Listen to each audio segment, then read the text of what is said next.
오늘 말씀은 사무엘상 22장 1절에서 5절까지 말씀입니다.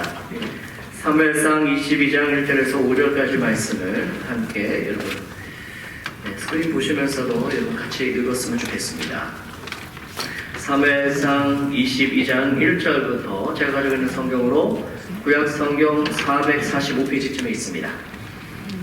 22장 1절부터 시작. 그러므로 다윗이 그곳을 떠나 아둘람 굴로 보냈는데 그 형제와 아비의 온 집이 듣고는 그리로 내려가서 그에게 이르렀고 환난당한 모든 자와 빚진 자와 마음이 원통한 자가 다 그에게로 오고 그는 그 장관이 되었는데 그와 함께한 자가 400명 가량이었다. 다윗이 거기서 모압 미스베로 가서 모압 왕에게 이르되 하나님이 나를 위하여 어떻게 하실 것을 내가 알기까지 나의 부모로 나와서 당신들과 함께 있게 하기를 청하나이다 하고 부모를 인도하여 모압 왕 앞에 나갔더니 그들이 다윗의 이웃에 있을 동안에 모압 왕과 함께 있었으나 선지자가 다시 다윗에게 이르되 이 이웃에 있지 말고 떠나 유다 땅으로 들어가라. 다윗이 떠나 헤레스풀에 이릅니다. 아멘. 지지난주에 저는 이 앞장인 사무엘상 21장에서 다윗이 참 쫓겨가는 그런 시대가 되고 말았고 또 아비멜렉으로 인해서 또 도움을 받는 그런 장면들을 여러분과 함께 은혜를 나눴습니다. 오늘은 그 뒤편에 있는 후속편인데요. 다윗이 또다시 또 이 방랑의 자리에 지금 있는 그런 장면들입니다. 전체적으로 보면은 사무엘상 16장에서 다윗이 등장합니다. 그리고 사무엘하 5장에 이르러서야 이 모든 방랑의 기간 약 10년 동안이라고 이야기를 하는데요. 성경으로 보면 총 20장에 걸쳐서 다윗이 어떻게 하여서 이 어려움들을 극복을 했는가 하는 것을 성경에서 여실 보여주고 있습니다. 이 다음 장을 예를 들어서 23장을 보게 되면요. 그일라성에 들어가는 이 다윗인데 다윗이 거기서 배신을 당합니다. 그런 장면들을 이렇게 보면서 우리가 인생 살다 보면 여러분도 참 배신당할 일이 생기기도 하지 않습니까? 그럴 때 다윗은 이것을 어떻게 극복했는가 이런 것을 우리가 보게 되면은 우리의 삶에서 신학적으로 참 참고가 될 만한 그런 내용들이 줄빗하게 이렇게 있습니다. 오늘 본문의 조금 앞에 21장 마지막 부분 10절을 보시면 다윗이 아히멜렉에게 진설병과 골리앗의 칼을 받고 이제 어디로 가느냐 하는 것이 보입니다. 근데 골리앗의 고향인 블레셋 땅 가드로 갑자기 그의 방향을 틀어서 가게 되죠. 가드로 간 이유는 이스라엘 땅에 있자니 사울에게 잡혀서 죽을 것 같고 그리고 아무것도 없는 광야에서 지내자니 굶어 죽을 판입니다. 그래서 어쩔 수 없이 적진 가드로 망명을 하게 되는 그런 다윗이었습니다. 오죽했으면 다시 가드로 갔겠습니까? 갈 곳이 없는 다윗은 골리앗과의 싸움에서 약 한 3년에서 4년 동안 이 시간이 지났어요. 그래서 어쩌면 아무도 자신을 알아보지 못할 것이다 그렇게 생각했던 모양입니다. 다윗이 이때 나이가 한 20살 조금 되었습니다. 20살이 생각할 수 있는 그런 범주 내에서 아마 이렇게 판단을 했던 것이죠. 그러나 아기스의 신하들, 이 가드왕 아기스의 신하들이 다윗을 금세 알아봤습니다. 그리고 이렇게 이야기합니다. 아니 이스라엘 땅의 왕 다윗이 아닙니까? 그러면서 이스라엘의 당시에 유행가를 부릅니다. 유행가가 뭔지 아세요? 사울의 죽인 자는 천천히요 다윗은 만만히로다. 그 유명한 유행가를 부르면서요 이 적지의 가드 사람들도 이 노래를 알고 있었던 모양입니다. 이전보다 초라하고 약해 보였던 다윗이었지만 그들은 당장에 다윗을 알아보고 조롱하듯 아직 왕이 아닌데도 다윗을 향하여서 다윗 왕이라 그렇게 호칭하면서 천천히요 만만히요 이렇게 노래를 부르는 것입니다. 이것을 볼 때 마치 예수님께서 십자가에 달리실 때 여러분 기억하십니까? 로마인들이 예수님을 왕이라 칭하며 왕관 대신에 가시관을 만들어서 머리에 씌우죠. 그리고 십자가 맨 위에는 뭐라고 적었습니까? 유대인의 왕. 그렇게 칭하면서 그 팻말을 붙이면서 조롱했던 것이 연상이 됩니다. 21장 13절에서 코너에 몰린 다윗은 가드왕 아기스를 두려운 나머지 완전하게 미친 채 하고, 그리고 대문짝에 긁적거리면서 침을 수염에 흘리면서 위기를 모면하는 그런 장면이 나옵니다. 참 수치스럽죠. 다윗이 사울이 늘 미쳐있는 모습을 자주 보았기에 어쩌면 가드왕 앞에서 미친 연기를 순간적으로 할 수 있었는지도 모르겠습니다. 참 그렇기 때문에 우리가 늘 항상 보는 것이 참 중요한 것 같아요. 자, 그렇게 이 순발적으로 이 위기를 모면하는 다윗입니다. 후에 이를 두고 다윗은 시편 34편에서 이렇게 이야기를 하고 있어요. 이 시를 그가 적어놨습니다.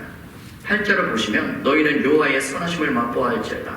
그에게 피하는 자는 복이 있도다. 이 시는요, 다윗이 몸소 체험해서 쓴 시입니다. 이 가드왕 앞에서 수치스러운 자신의 모습을 보면서 내가 어디로 가자니 다 자신들을 거부하고 또 누구 한 사람 도와줄 사람이 없고 하다 보니까 생각해서 낸 게 가드 지역으로 가서 망명을 해야 되겠다 했는데, 그곳에 가니까 더 형편없는 자신의 초라한 모습을 이렇게 자신 보면서 이 시편 34편에서 그렇게 고백을 하는 것이죠. 내가 피할 곳은 여호와 하나님 그분밖에 없구나. 세상을 다 돌아봤습니다. 할 수 있는 것들 다 해봤습니다. 우리도 그럴 때가 있지 않습니까? 막다른 골목에서 내가 무엇을 해야 될까? 이럴 때 오늘 이 다윗의 고백은 우리에게 너무나도 귀한 중요한 교훈을 주고 있는 것이죠. 이런 해프닝이 있고 난 다음에 다윗은 22장에서 아둘람 굴로 이제 다시 도망가게 됩니다. 아둘람 굴, 매우 중요한 굴입니다. 이때 다윗의 그의 형제와 아비의 집이 다윗이 굴에 피신해 있다는 소식을 듣고 모두 아둘람 굴에 모이기 시작했습니다. 오늘 본문의 말씀 22장 3절을 보시면 환난당한 자, 이 환난당한 자가 누굽니까? 다윗의 가족들이겠죠. 다윗 때문에 참 고통받고 있는 이 가족들, 이 사람들이 다시 다윗에게로 모이기 시작했다는 것입니다. 그리고 사울의 핍박을 받게 되고 또 피한 자들이, 이 사람들이 다 환난당한 자들이죠. 빚진 자라고 되어 있는데, 빚진 자는 당시 사울이 과도한 세금을 모으기 시작했어요. 그래서 자기의 권력을 더 과시하고 또 그것을 축적하기 위해서 사람들이 말하자면 백성들에게 아주 무거운 세금을 거두게 됩니다. 이 세금을 거두게 되는데요, 나중에 여러분 앞에 보시면 골리앗과 이 싸우는 장면에서요, 아무도 이 골리앗과 대적할 사람이 없으니까 사울이 이렇게 조건을 걸어요. 그 중에 하나가 무엇입니까? 바로 하나는 자신의 딸을 주겠다. 그리고 너에게 그 막대한 부를 주겠다 하면서 이 세금 관련된 내용들을 이야기를 합니다. 그래서 다윗은 이 골리앗과의 싸움을 통하여서 매우 많은 세금을 말하자면 참 혜택을 받는 그런 부분들도 보게 되죠. 대신에 다른 사람들이 더 많은 세금들을 내므로써 세금을 감당할 수 없으니까 다윗에게로 이 아둘람으로 모이기 시작했다는 것입니다. 자, 그리고 그 뒤에 또 보시면은 억울한 사람들, 이런 저런 사람들이 다 참 다윗에게로 몰려오기 시작했습니다. 또 앞서는 다윗에게 어떤 도움도 되지 않는 분들, 도움도 되지 않는 사람들이죠. 약한 사람들, 어려운 사람들, 문제 있는 사람들, 이런 사람들이 이제 다윗에게로 몰려왔다는 것입니다. 이것은요, 사울왕의 통치하는 모습을 단면적으로 보여주는 그런 내용들입니다. 늘 백성을 자신의 이익을 위해서 이용하고 마음에 안 들거나 싫으면은 나라의 아비인 이 왕, 사울왕이 참 이 백성들을 무참하게 핍박하거나 또 죽이기까지 하는, 나중에 나오는데요, 학살까지 하는 그런 내용들을 보게 됩니다. 여기에 모인 사람들이 성경에서는 400명 가량 된다라고 했는데, 당시에 400명이라고 계수한 것은 남자들만 400명이에요. 그러니까 거기에 나온 사람들 다 합하면은 남자, 여자, 또 아이들까지 하면은 대략 한 1000명 정도가 그 굴에 모였다라는 거죠. 굴이 얼마나 큰지 여러분 상상이 되시겠습니까? 그리고 3절 보시기 바랍니다. 3절에서 가족들을 이끌고 그 다음에 모압 땅으로 가요. 모압 땅으로. 미스베로 가서 그 땅의 모압 왕에게 부모와 형제를 부탁을 합니다. 근데 다른 성경에서 다윗의 부모라고 해가지고, 다른 데서는 어머니, 다윗의 어머니에 대해서는 기록이 별로 사실은 많지가 않아요. 그런데 여기 22장에서는 부모라고 하니까 아비와 또 어미, 말하자면 어머니에 대해서도 언급하는 내용들을 잠깐 보게 되죠. 여기에 이때 아직까지 어머니의 존재가 있었다. 예. 그렇게 우리가 참고로 알 수 있는 대목입니다. 한 가지 여기서 의문이 생기지 않을까요? 왜 다윗은 부모 가족들을 이방인 모압 왕에게 맡기려고 했을까 하는 내용입니다. 이렇게 부탁할 수 있는 그런 사이였을까 하는 것을 의아하게 생각하시는 분도 계십니다. 근데 다윗의 족보로 보면 그 내용들을 볼 수가 있어요. 다윗의 아베가 누구죠? 이세죠. 또 이세의 아베가 누굽니까? 오벳이라는 사람입니다. 오벳. 그리고 오벳을 낳은 사람이 누굽니까? 바로 룻이죠. 룻은 어느 나라 사람입니까? 바로 모압 여인이었다는 것이죠. 말하자면 다윗의 증조 할머니가 된다는 거죠. 다윗하고의 친척 관계 이렇게 생각하면 되겠죠. 어려움이 있으니까 외가적으로 이제 피신을 하게 되는 그런 내용들을 여러분 이렇게 이해를 하시면은 좀 오늘 이 내용들이 어떤 내용인가 하는 것을 잘 이해하실 수 있을 것입니다. 그렇기 때문에 부모는 모압 왕에게 부탁할 수 있었던 것이죠. 자, 그리고 5절에서 보시면 거기에서 선지자 갓이 나옵니다. 예, 갓이 나와서 잠시 동안 안도했던, 모압 땅에서 안도했던 다윗을 향하여서 이렇게 이야기를 합니다. 너는 모압 땅에 요새 있지 말고 유다 땅으로 다시 돌아가라. 그렇게 하나님의 말씀을 대언하는 것이었죠. 그러자 다윗은 순수히 선지자의 말에 순종하는 모습을 보입니다.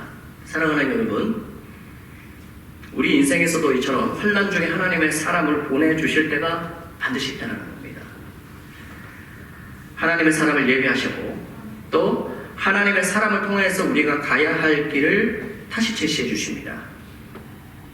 이때 다윗과 같은 믿음으로 순종하는 모습이 얼마나 중요하겠습니까? 만약 다윗이 그대로 외갓집에 이 모압 땅에 계속 머물렀다면 훗날에 나중에 이스라엘의 왕이 될 수 없었을지도 모른다는 사실이죠. 우리가 잊지 말아야 될 것은 지금 다윗이 겪고 있는 이 어려움은 바로 하나님께서 주신 것이다 라는 사실입니다.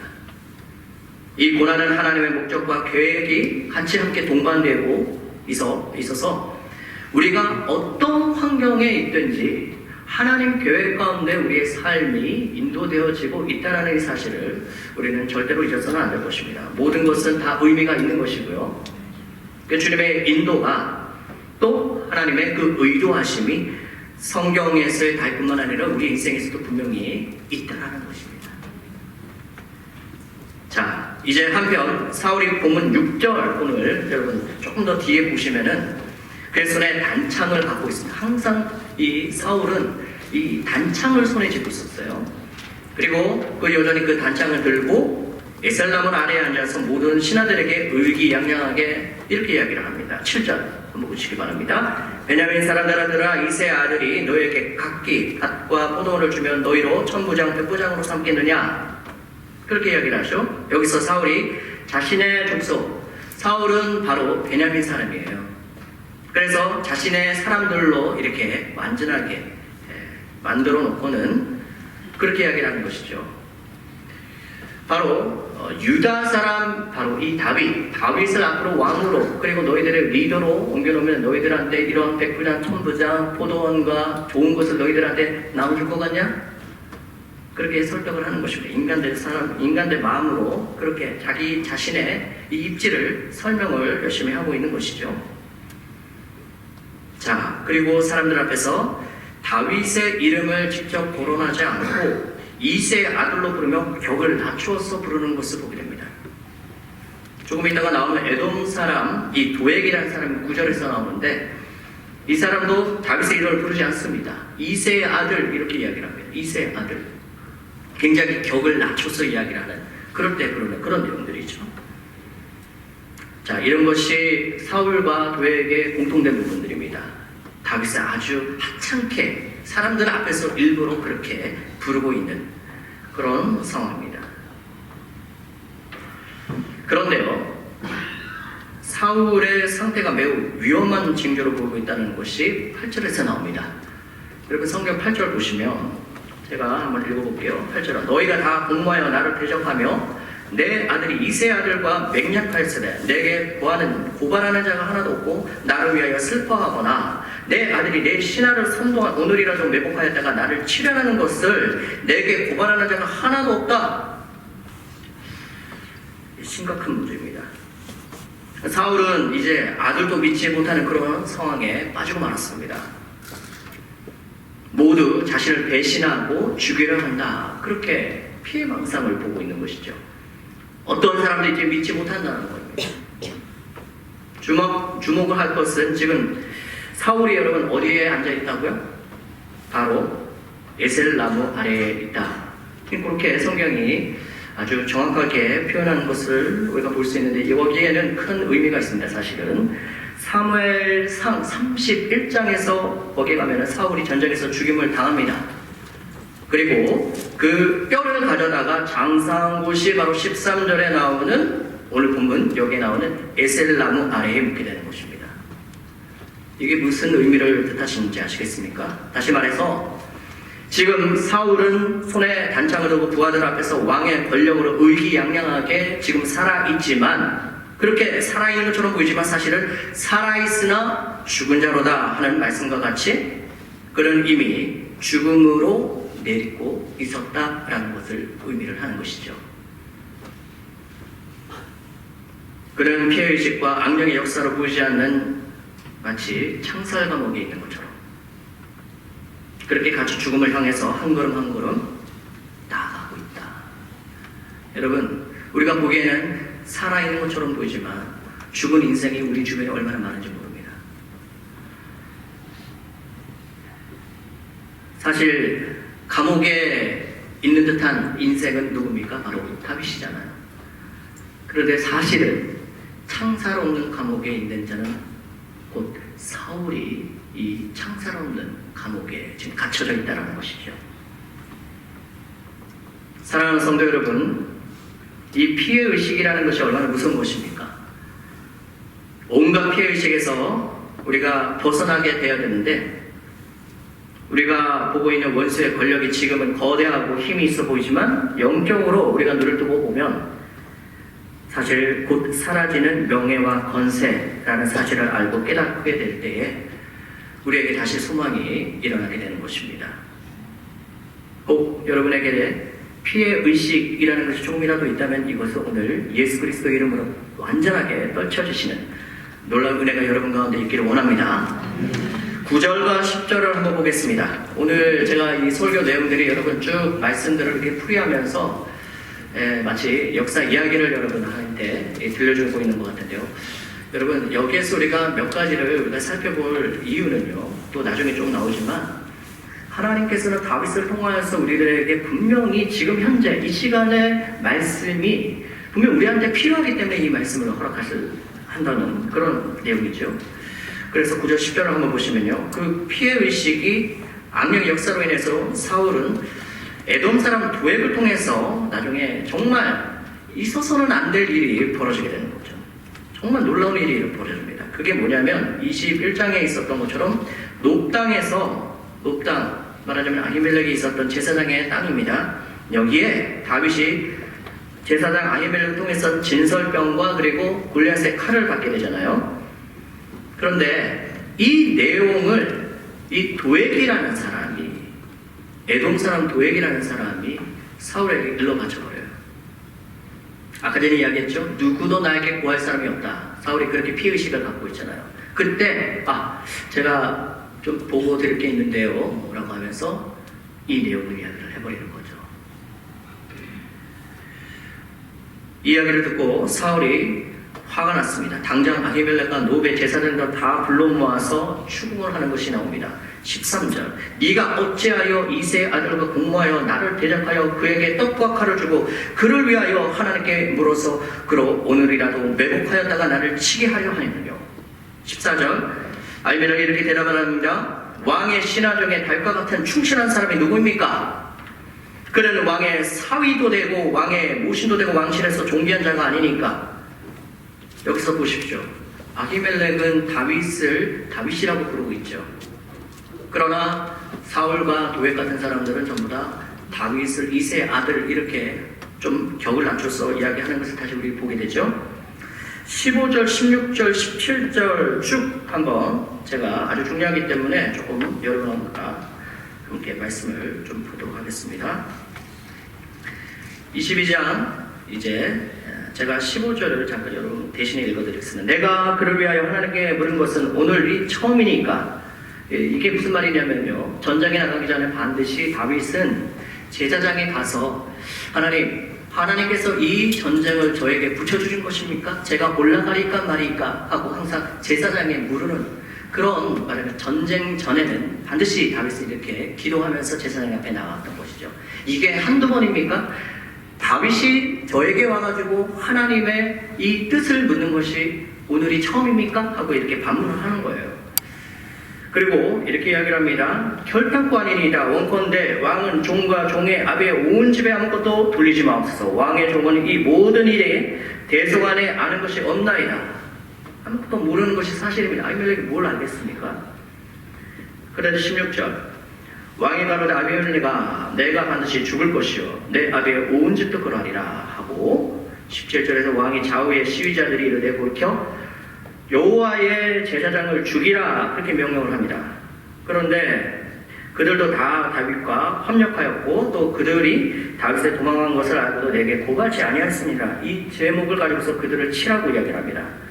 그러나 왕의 신하들이 손을 들어 여호와의 제사장들을 죽이기를 싫어한지라 여기까지 보겠습니다. 결국 여호와의 제사장을 죽이기를 싫어하니까 사울이 그 도액을 사용하여서 도액 보고 죽이라고 명령을 하는 것이죠. 도액은 갑자기 신이 난 사람처럼 이 군대를 이끌고 어마어마한 일을 벌리고 말합니다. 무려 제사장 85명을 죽이게 됩니다. 그 자리에서. 상상이 됩니까? 뿐만 아니라 19절에 보면 성 노베 남녀와 아이들과 젖 먹는 자들과 소와 나귀와 양을 칼로 쳤더라. 이런 기억이 나요. 여러분 이 표현 어디서 많이 본 표현 아닙니까? 바로 15장 사무엘상 15장에 보면은 이스라엘과 아멜렉의 전쟁을 하는데 사무엘 선지자를 통해서 하나님께서 아멜렉을 쳐서 그리고 그들의 모든 소유를 남기지 말고 진멸하되 남녀와 소아와 젖먹는 아이와 우양과 약대와 나귀를 다 죽이라고 말씀을 하셨지만 사울은 어떻게 했습니까? 자신의 죄와 욕심으로 인하여서 말씀에 순종하지 않는 그런 모습을 보게 되죠. 이를 반대로 높 땅의 제사장을 죽일 때는 마치 아멜렉을 치는 것 같이 그렇게 인용하는 무시무시한 이런 일들이 벌어지고 마는 것이죠. 사랑하는 여러분, 불순종의 열매가 얼마나 무섭습니까? 그리고 하나님의 말씀에 순종하는 일이 얼마나 중요한가 하는 것입니다. 이처럼 무고한 제사장과 그의 가족들이 모두 한순간에 죽게 되는 비극이 일어나고 만다는 것입니다. 그런데 20절에서 그 학살 가운데서 살아남은 자가 있었는데 그 사람이 누구냐면 아히멜렉의 아들 아비아달이라는 사람입니다. 아비아달. 제사장의 그 직분은 무엇입니까? 이 성소를 지키는 것이죠. 그렇기 때문에 왕의 호출을 받았지만 누구 한 사람 지켜야 되는 사람이 있었는데 이 아히멜렉이 아들을 거기를 지키게 하고 그리고 나머지 사람들이 왕의 명을 쫓아서 이제 왕 앞으로 갔다가 거기서 다 학살을 당하는 그런 내용이 됩니다. 그러니까 여기 아히멜렉의 아들 아비아달이 살아남은 것은 어쩌면은 아히멜렉은 이게 큰일이구나 이렇게 다 모아가지고 무슨 일이 일어날지 모르겠다 어쩌면 자신들이 거기서 죽을 수도 있겠다 감지했을지도 모르겠습니다. 즉시 이 아비아달이 다윗에게로 도망하여서 사울이 제사장을 모두 죽인 것을 다윗에게 보하게 됩니다. 얼마나 마음이 아팠을까요? 그러자 다윗은 이 일이 바로 나의 잘못이며 바로 누구의 탓도 아닌 자신의 탓이라고 고백을 합니다. 내 탓이다. 그 이유는 다윗이 제사장과 하나님 앞에서 거짓말을 했지요. 그리고 그 거짓말 때문에 떡과 골리앗의 칼을 받았기 때문인데, 이를 위하여 다윗은 이 시대에 제사장을 잃어버리게 되는 그런 비극을 맞이하게 되는 것입니다. 또 한 가지 의문은, 아무리 그래도 하나님께서 다윗의 거짓말을 이렇게 오묘하게 다스리실까 하는 의문이 성경을 읽게 보면 여러분 들게 됩니다. 그런데 이 대답도 성경에 나와 있더라고요. 제사장 아비멜렉의 계보를 보면 그들은 모두 엘리 제사장의 후대였던 것을 보게 됩니다. 성경을 보면 아히멜렉은 이미 자신의 죽음을 예견한 것처럼 보는 그런 관점을 아까 전에 말씀드렸죠. 아히멜렉이 죽고 그 다음 선지자 갓, 그리고 제사장 아비아달, 그리고 나중에 될 왕 다윗, 이와 같이 하나님께서는 차츰차츰 다윗의 왕국을, 다윗왕을 준비하고 계셨던 것입니다. 아비아달은 엘리 제사장 계통이고 마지막 제사장이었습니다. 여러분 기억나시는 게, 엘리 제사장은 홈리와 비냐스 두 아들을 둔 사사시대 말에 대제사장이며 사무엘 선지자가 끌어낸 제사장이었습니다. 하지만 그는 하나님의 진노를 사서 엘리 집안의 멸망을 예고받았죠. 그 후에 다윗이 죽고 솔로몬이 즉위하자 아비아달은 솔로몬에게 여호와의 제사장 직분을 파면당하는 일이 생깁니다. 그 다음에 또 여러분 자세하게 또 살펴볼 기회가 있을 것입니다. 다윗이 살아 생전에 환난을 함께 한 것을 이유로 그는 거기에서 파면만 당하고 목숨을 부지하는 그런 역사가 있습니다. 성경이 이렇게 설명합니다. 열왕기상 2장 27절에서 하나님께서 실로에서 엘리 집안에 대하여 하신 말씀을 응하게 함이었더라. 사무엘상 2장 27절에서 36절, 그리고 3장 12절에서 14절 말씀, 그 내용들입니다. 여러분 이게 무슨 의미를 뜻하는지 아시겠습니까? 엘리 제사장의 하나님께서 이미 예견하셨던 이 내용들이 이 도액의 학살을 통하여서 하나님께서 이룩하시는 내용들입니다. 참 이 과거의 죄가 얼마나 무섭습니까? 우리가 가지고 있던 참 회개하지 않는 이런 죄의 모습을 통하여서 결국은 그 저주가 그 이후에 아무것도 모르는 이 제사장 85명과 그리고 젖먹는 아이까지 학살되는 그런 비참한 일이 일어난다는 것이죠.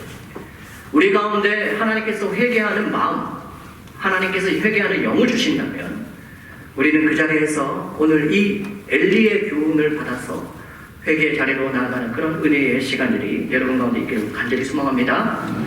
사울은 더 이상 돌이킬 여지가 없이 하나님과 용수가 되었습니다. 심지어 하나님을 두려워하지 않는 그런 사람이 되고 말았습니다.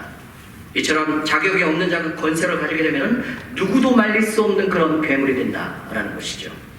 이런 아비멜렉의 아들 중에 아비아달이 구사일생으로 목숨을 구하여서 제사장 복인 이 에봇을 가지고 다윗에게로 도망갔고, 다윗은 그를 맞이해서 피통해하는 그런 내용들이 나옵니다.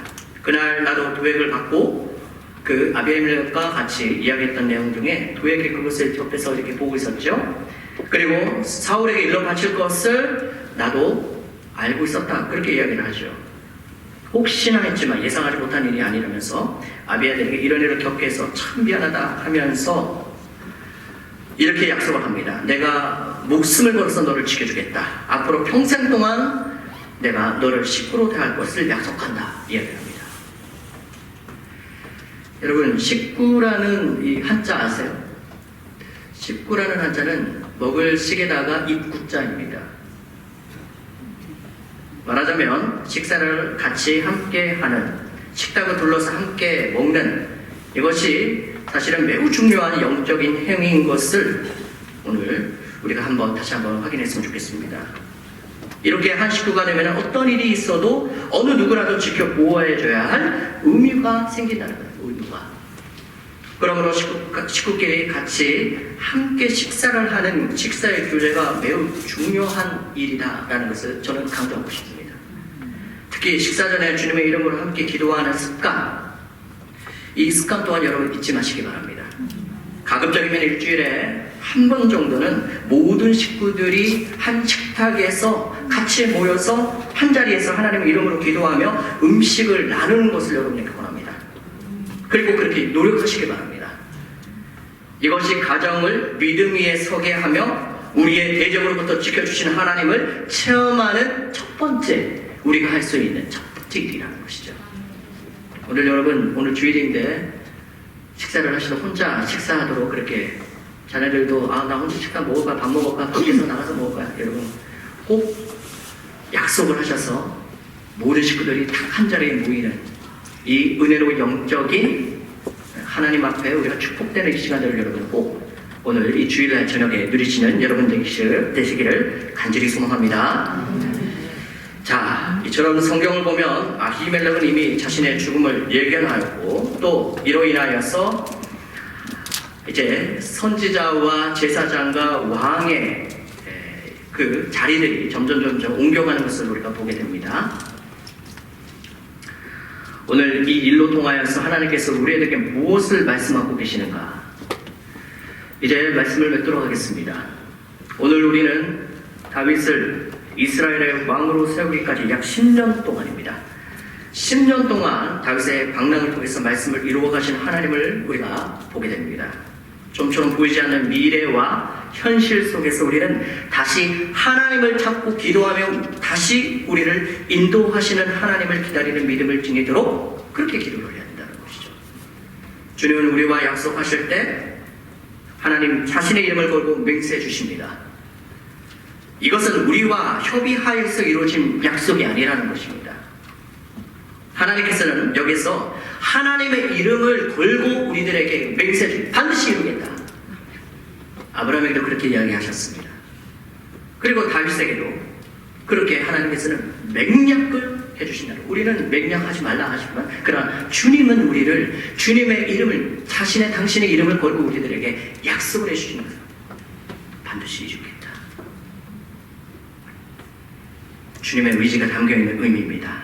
그러므로 말씀은 하나도 남김없이 다 이루어지고 그 믿음과 사랑 안에서 주님의 역사를 나타내 보신다는 것이죠. 여기서 믿음과 사랑이라는 것을 한번 보시기 바랍니다. 이것은 결코 일방적으로 이루어지는 것이 아닙니다. 반드시 상대가 있고요. 또 믿음과 사랑이 성립되려면 믿음과 사랑이 바로 대등한 관계에서 이루어져야 된다는 것을 여러분 기억하시기 바랍니다. 그렇지 않으면 성립이 되지 않기 때문이죠. 이처럼 다윗은 하나님을 끝까지 사랑하고 그분의 신실함을 믿었던 자이기 때문에 하나님께서는 그가 때로는 실수하고 넘어지고 또 낙심한다 할지라도 잘못이 있다 하더라도 그를 끝까지 포기하지 않는 주님의 사랑을 우리는 보게 된다는 것입니다. 주님은 방랑한 다윗과 함께 하셨고 고장난 인생을 버리지 않으시고 고쳐주시고 다시 세우시기를 주님 기뻐하신다는 겁니다. 오늘 이 자리에 내 인생이 망가지고 방랑하는 그런 참 어두운 인생길을 여러분 가고 계신 분들이 혹시 계십니까? 오늘 본문의 말씀 22장 3절 말씀에서 다윗이 모압 왕에게 고백하는 내용들이 나옵니다. 하나님이 나를 위하여 어떻게 하실 것을 내가 알기까지 나의 부모를 부탁드립니다. 다윗은 꽃피는 20대로 억울하게도 도망자, 쫓기는 자, 실패한 인생으로 세월을 보냈죠. 보통 이 지경 되면요, 참 내 인생이 저주받았구나 하고 하나님의 존재를 부인하고 신앙에서 떠나서 더 이상 하나님의 사람으로 살아갈 것을 포기해버립니다. 그런데 다윗은 이 시간들을 다시 주님이 나를 어떻게 인도하시길 내가 기다리겠다. 이 고백이 우리한테 너무 중요한 고백입니다. 이 시간을 통하여서 다윗을 더 다윗되게 만들게 하셨고 그리고 예수님께서 이 땅에 오시는 축복된 그 통로의 역할을 그는 이 시간으로부터 예비하게 됩니다. 이처럼 우리 모두는 그렇게 주님의 이름으로 죄에서 구속하신 축복된 인생으로 하나님께서 삼아주셨다는 사실입니다.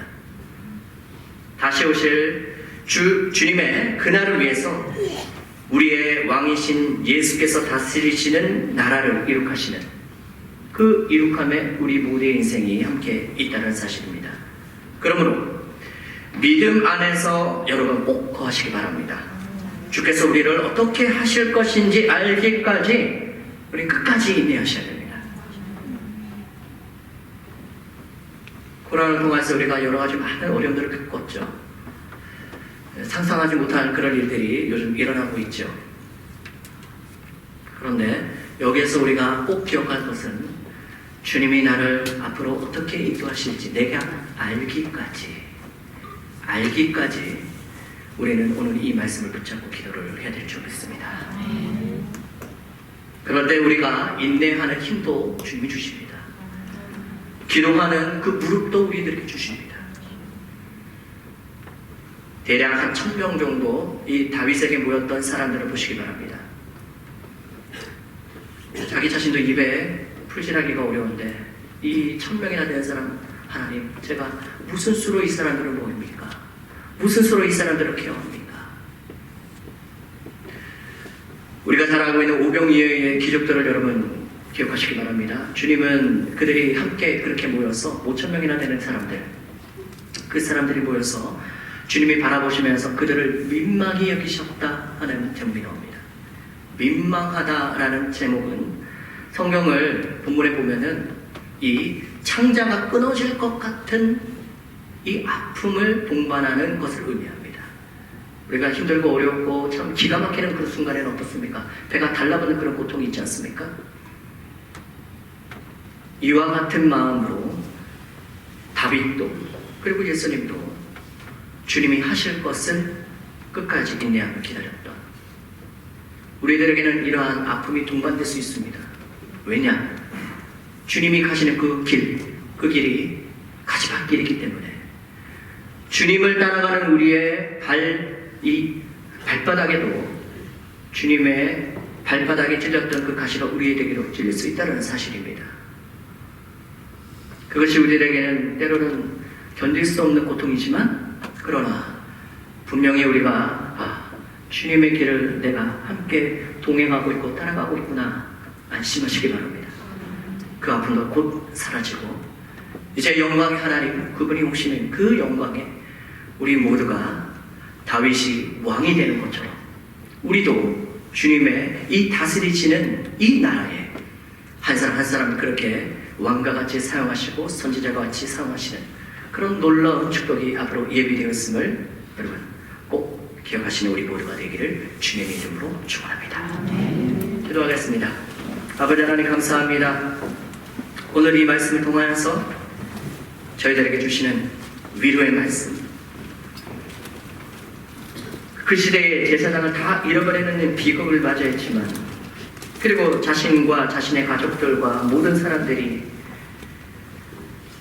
나라를 떠나고 삼터를 떠나는 그런 비극을 맞이했지만 주님, 주께서 앞으로 내가 하나님의 인도심을 어떻게 내가 가져가게 될지 그것을 알기까지 다윗은 주님을 기다린 것처럼 오늘 이 시간 저희들에게도 주님을 기다리는 큰 믿음을 허락하여 주시옵소서. 우리의 마음이 하나님 앞에 연락되기를 원합니다. 주여, 누구도 말릴 수 없는 그런 괴물이 되기 전에 회개하게 하시고 하나님의 뜻이 무엇인지를 저희들이 깨달아 하나님 곁에 다시 돌아가는 우리 모두가 될 수 있도록 축복하여 주시옵소서. 감사합니다. 예수님의 이름으로 기도드리옵나이다. 아멘.